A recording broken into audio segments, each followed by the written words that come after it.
Welcome everyone to another edition of the Classic Comic Archive, a series where I recap and review many of Marvel Comics' most seminal early issues. Our story for today is Journey into Mystery 91, cover dated April of 1963.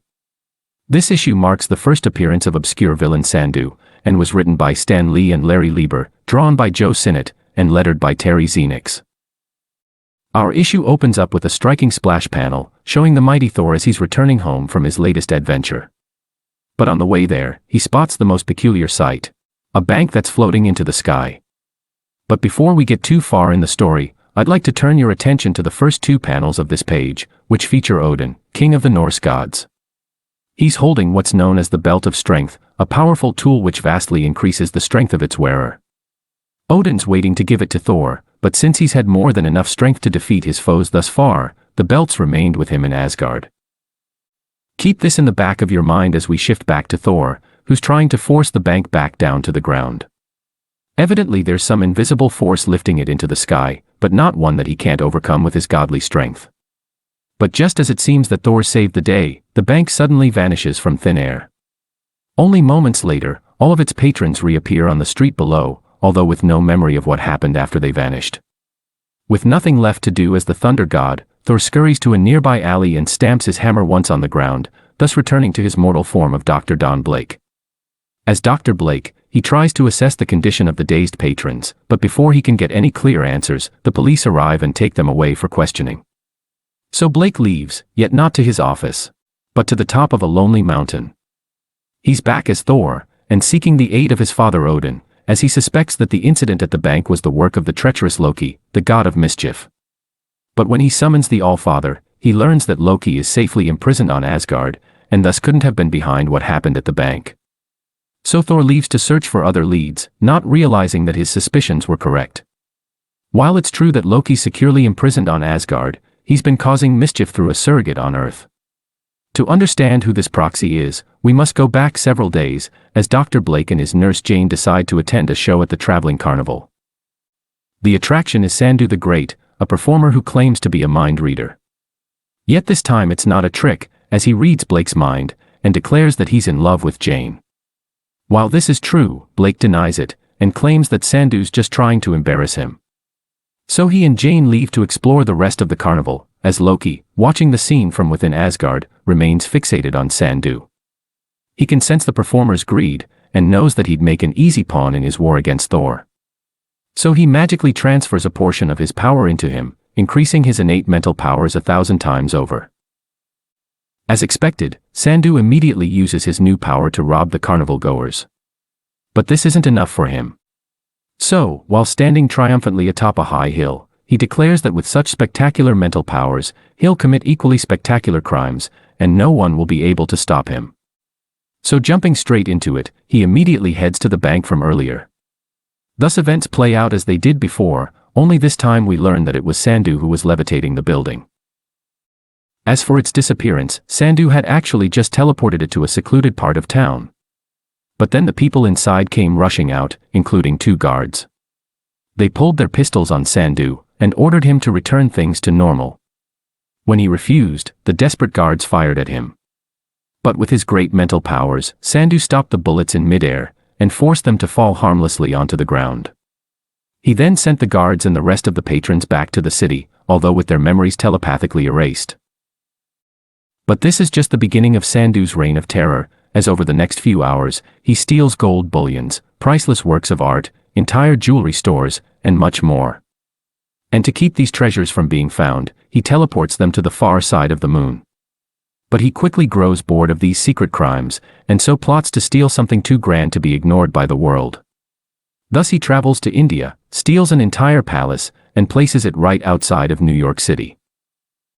As he'd hoped, this brazen act finally attracts the attention of the military, as they quickly scramble a squadron of fighters to take him down. Yet when they open fire, he turns their own weapons against them. Thus the pilots are forced to bail from their jets, and Sandu confidently declares that nothing, not even nuclear weapons, can stop him. With this in mind, he heads to the United Nations headquarters, where the world's delegates are conveniently gathered.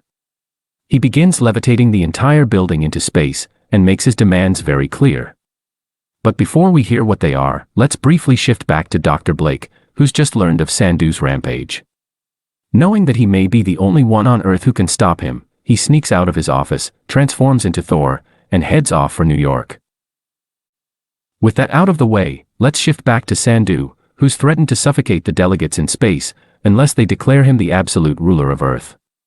They try to explain that they're just representatives and don't have that kind of power, but the point is moot, as it's then that Thor arrives. He orders Sandu to let them go, and challenges him to a battle of equals. While Sandu remarks that he doesn't have any equals, he nonetheless returns the UN building to its proper place, and then flies off to a nearby construction site.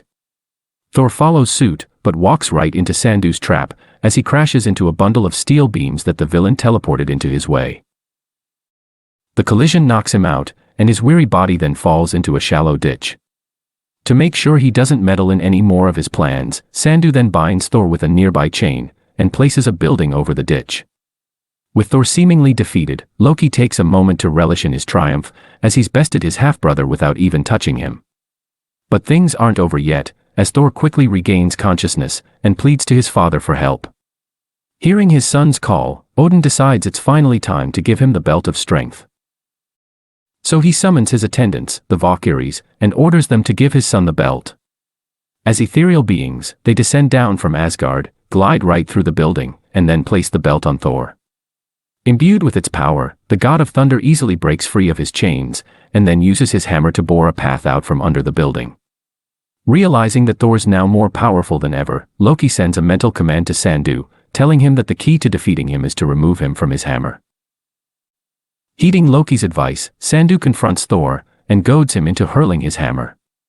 But instead of dodging out of its path, Sandu allows the ancient mallet to strike him. Except it doesn't, as he's tricked Thor into attacking an illusory duplicate.